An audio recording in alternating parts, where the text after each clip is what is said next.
for one of the greatest female basketball players on earth, her game isn't the most important thing in her life. We go on the road today with Maya Moore and discover her story and how her relationship with Jesus shapes the person that she is. And it's really an honor to have you here, Maya. Thanks for taking some time for us today. Absolutely. Glad to be here. It's been 3 WNBA championships in 5 years for your Lynx. How on earth have you been able to be so dominant in such a talented league?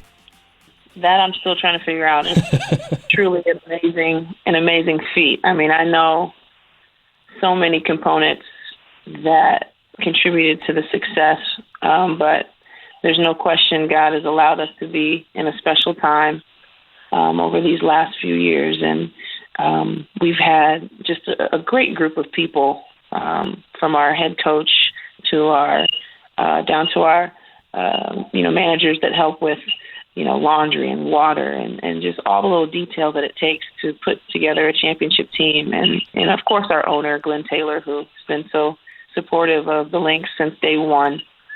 And we've got some just awesome players, just unselfish players that don't care who gets the credit, just want to see the team win. And our coaching staff works so hard, and we have so much fun together. So I think one of the things people notice about us is our chemistry when they watch us, and it's one of the reasons they fall in love with our team so quickly is because of how hard we play together and for each other. So it's really been a joy. It's been super hard. It's, like you said, the most competitive league in the world, but we've been able to come out with those 3 championships in the last 5 years, which is so amazing to think about.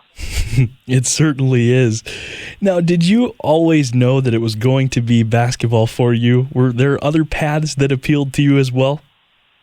My childhood was very fun. I grew up, I was actually born in the Midwest. I was born in Jefferson City, Missouri. My mom has some extended family there that she's very close to, and she wanted to raise me with family and around that family. So it was super amazing to be around an extended family who were grounded in the Lord. And we had that support system up until I was about 11, and then we moved. My mom and I moved eventually to Metro Atlanta for just greater opportunities to grow in my mom's job and in basketball for me. So it was about 8 years old when I fell in love with the game. I was able to be a part of a generation that was able to not only watch NBA but WNBA on TV and watch men's and women's college basketball. So I was able to dream and have a realistic dream of maybe one day playing in college, playing in the WNBA. And so I had other interests. I was definitely a high-energy kid. I loved to play all sports, but I definitely started to fall in love with basketball more so when I was about the 3rd grade. And by the time I was about 16 years old, I was only exclusively playing basketball. So, was there, as you look back on it, was there a moment when you first realized, or when others around you first told you that you had the talent, that you had what it takes, and maybe you could make it all the way to a pro career in basketball? Well, that journey for me is not necessarily how it looks today. I think the momentum for popularity in women's basketball and has picked up over the years. So when I was younger, I just wanted to play. It was definitely just for fun, and we play really hard. We might win, we might lose, but we knew we were getting pizza and orange slices after the game. So that was it, from ages 8, 9, 10, 11. And then right around 12 years old, I joined a more competitive team in North Carolina. We lived there for 1 year before we moved to Georgia, and we made it to a national tournament and did really well. So after that point, it became a little more competitive. I wanted to be on competitive teams, and I tried to put myself on teams that were already good, and I wasn't going to automatically be the best player. I wanted to surround myself with competitive players, and I could learn and grow. And I played on older teams, so I was usually the youngest player. And every year I did that, I got a little bit better, my athleticism, was there, and I was growing into my body and my skills. And it was pretty clear if I continued on that path, I was going to get opportunities to reach my dreams. And by the time I was a freshman in high school, I was starting to get pretty well known nationally. And by the time I was a sophomore, junior, I really was fortunate to be able to choose whatever school I wanted to go to for basketball. And it was just kind of a roller coaster ride, nothing we really anticipated, my mom and I. God just continued to open doors, and I continued to work my tail off in whatever opportunity I was given. And I'm here now because of a lot of the support I had from my family and teams along the way. That's the voice of Maya Moore here on the road for Faith Radio. Maya, of course, a WNBA star for the Minnesota Lynx, and as you can hear, a woman of great faith. And Maya, you've already mentioned multiple times how God was active in your story, and you mentioned as well, you were a church attender for your whole life, right? Even growing up. I grew up, going to church, and we had, that culture, every Sunday, and it was church and family. And I remember knowing kind of about God and seeing it around me, but it wasn't really mine at the time. But I kind of knew there was right and wrong, and there was something greater.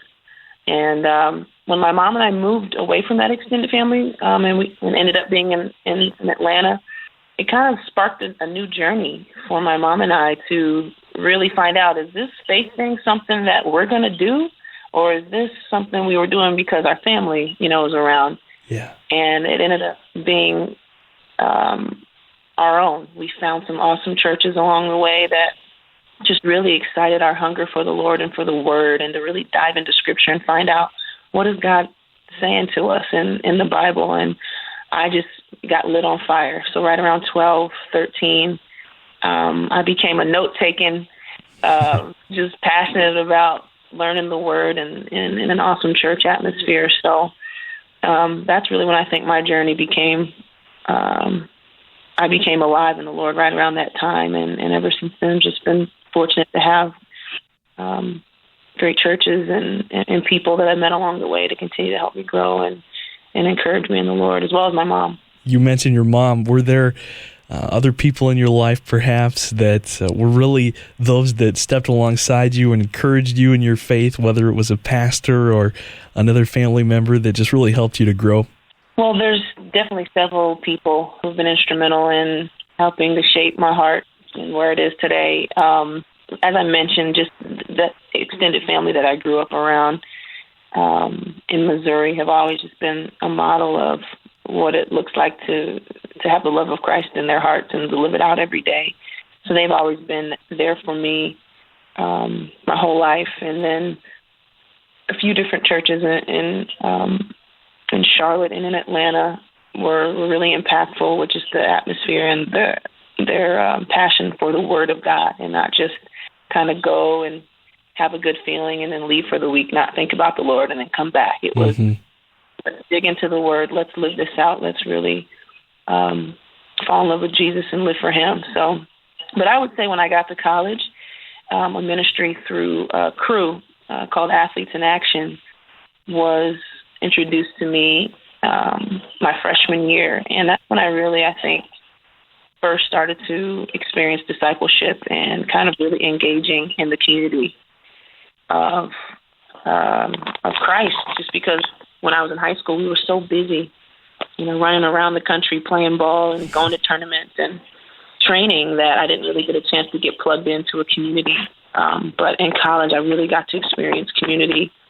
And, I had a great mentor for those 3 years, my first 3 years of college, that really just was a big sister to me and discipled me, and was able to train me and help me to be able to lead Bible study by the time I was a senior at Connecticut, the University of Connecticut. So that was so instrumental in helping me to develop and to experience community. And the ultimate training camps is something that's a part of Athletes in Action. They're week-long camps that help college students and professionals too to know how to engage sport and culture, sport culture and God. So those camps, along with just the ministry at UConn through AIA, was, I think, so impactful in helping me to be who I am today as a pro athlete and also an ambassador for Jesus.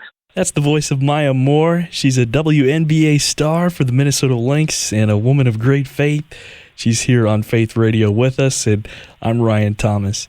You also mentioned and have talked about there at UConn, you had opportunities that really started to come up because of who you were and your visibility there on campus to start sharing your faith with others who weren't necessarily believers. And I was curious, did that boldness, did that come pretty naturally for you, or was that kind of a process to get to that point where you felt comfortable and you were able to go out there and say, this is who I am and this is my faith? I have a personality where I'm confident in who I am just from my development before I got to school and my walk with the Lord. So I came into school already, knowing who I was in the Lord and being very confident in that. But I didn't have a lot of experience in community, like I was mentioning. So sharing my faith, other than kind of just how I lived my life was foreign to me.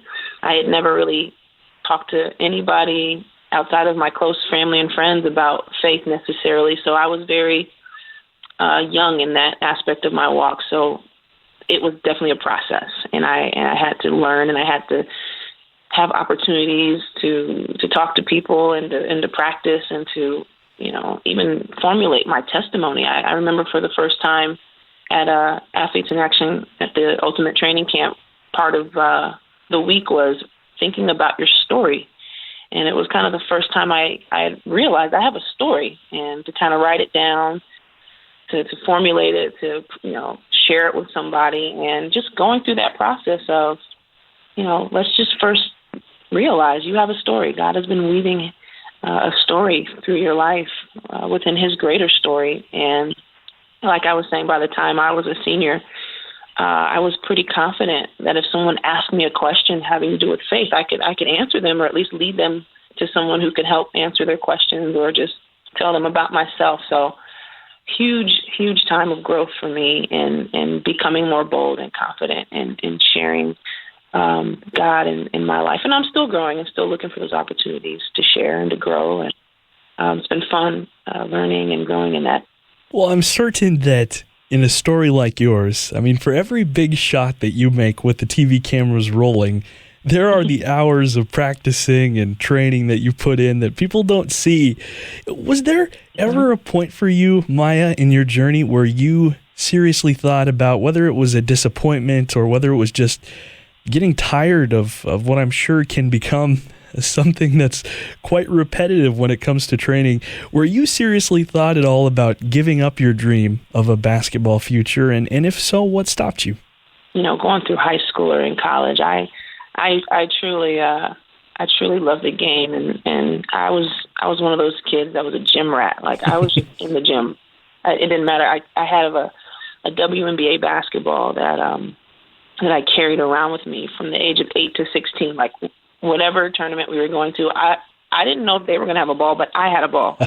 I brought my ball everywhere, and I just loved the game. It really wasn't a matter of, can I keep doing this? Well, of course, there's those days in high school and college where you're just exhausted from school, from basketball, or the travel, where you're like, I need a day off or I need a break, but not so much do I want to keep playing basketball. It's definitely been a passion and something that I still love to do, fortunately. So, but there are those days where, you do get tired and you might feel like settling for something that's maybe not as good for you. I don't know, just making poor decisions because you're tired. And It's those moments where you have to pray and you have to go back to what you know is true. And you also have to have people around you that are going to point you in the right direction when you do get weak and tired from the grind of trying to be great and trying to be excellent in whatever your craft is. And so I really appreciated some of the friends I was able to develop, in college and, as a professional as well, to have that support in that community to help talk life into me and when I'm in those low moments, or to help pray with me. There's nothing more powerful, I don't think, than praying with somebody. There's definitely a need for you to have that one-on-one prayer with the Lord. But when we pray together as brothers and sisters, it's just something that's so invigorating. That's why I love team sports, just that connection with other people to do something together. But to do one of the most powerful things together, when you pray together, that's one of the things that's definitely helped me bounce back from any down times or low times is just trying to be consistent and in prayer. Maya Moore is with us here on the road for Faith Radio. She's a WNBA star for the Minnesota Lynx and a woman of great faith, as you can tell. You know, Maya, you had this extraordinary stretch from high school through your first year in the WNBA where you won 97% of the games that your teams played. And, of course, that includes that history-making undefeated run that you were a part of with UConn in college. But it just got me thinking when I was reading about that. I mean, we all have that struggle, I think, as people, to not get too big of a head when we succeed and to not lose all of our confidence in ourselves when we fail. With having that level of success, how have you stayed as humble as people who know you describe you to be? The more I look at Jesus and the more I look at God, you know, in the scriptures, the easier it is for me to stay humble. So when you have the right perspective, you can go through the highs of the highs and the lows of the lows. That doesn't mean it's easy, and you have to do your job of making it a habit to keep your eyes on the reality of the situation. And the reality is I have been blessed, absolutely, with a lot of talent. I've been blessed with a lot of opportunities and awesome teammates and awesome coaches, and to have the capabilities to do what I can do. But I also know God has provided so much for me and for the people that I've worked with, and that, you know, true success is bigger than just winning a basketball game or a national championship or a world championship.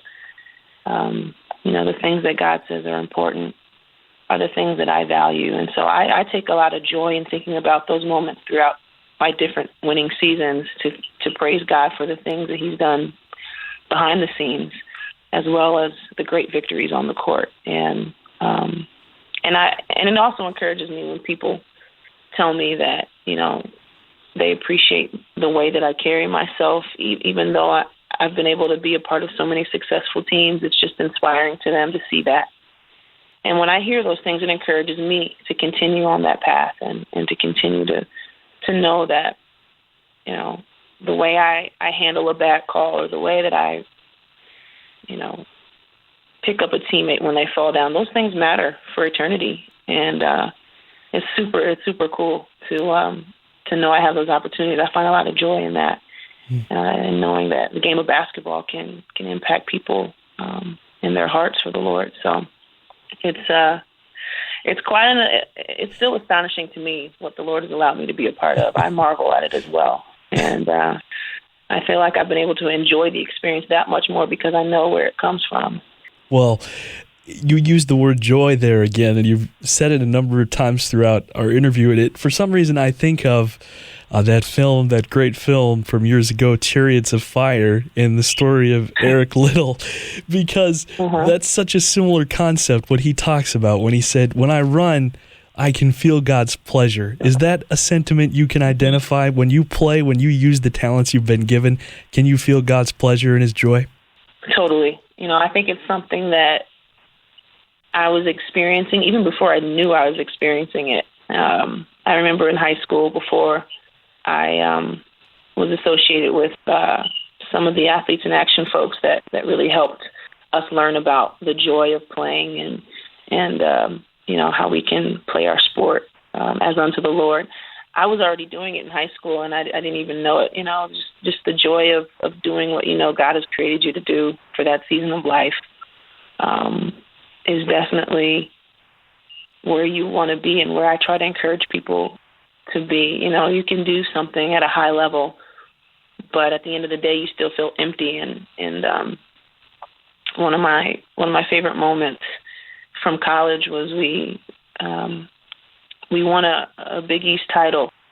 I think my sophomore or junior year. I can't remember. It's in one of my journals, but I go back to my room and I'm exhausted. I'm tired. I'm happy. We were celebrating, and I was sitting on my bed and I was smiling more. Yeah, we won and we played well and we're dominating everybody this year. We're just playing super well, but I'm not empty inside. And it was just a really cool, I mean, I don't know, I was probably 20 years old, 21, and just to realize that at the moment. And it was a significant moment for me because I knew my identity, like I could stop playing basketball today and I would be okay. Wow. You know, just kind of that realization of my identity. It was just a really cool moment that kind of sticks out to me when it comes to kind of the greater joy of playing, you know, like we've been talking about. So, and I just want that for my teammates, for, you know, different people I interact with, just to know that greater joy of what they're doing and what God has called them to do, whatever that is. It doesn't have to be in front of thousands of people on the stage. It can be behind the scenes where maybe only 2 people see you, but it's still out there and available to be lived out, you know, every day. Man, that's a great word from Maya Moore here on Faith Radio, here on the road. Of course, Maya, a WNBA star for the WNBA champion Minnesota Lynx for 3 of the past 5 years, by the way. And Maya, I mean, you've secured the multiple championships, MVPs at every level you've played, the gold medal at the Olympics. What do you still hope to achieve? What are your goals going forward in the WNBA? It looks different, you know, depending on how you measure it. Obviously, I want to play basketball at the highest level that my body and mind will let me.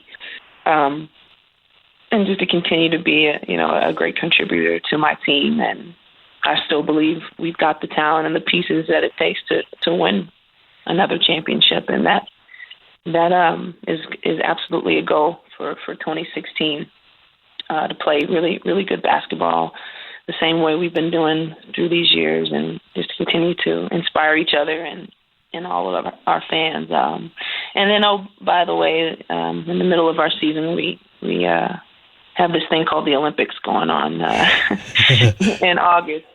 So I'm hoping to be a part of that team again and work to capture our 6th straight gold medal as a part of USA basketball for the women. And that opportunity is going to be there this summer as well. So it's going to be a full year of things to go out to try to get. But again, you know, just wanting to just be a light, you know, for the Lord, and that doesn't always mean succeeding. It can mean struggling, but still, you know, making an impact for the kingdom somehow, with you know, my team and my community and my family, and continue to be and enjoy. If you're not enjoying the journey, it's just not as fun. Yeah. So those are kind of my goals for this next season, and hopefully have some awesome Minnesota summer weather, huh? That'd be nice.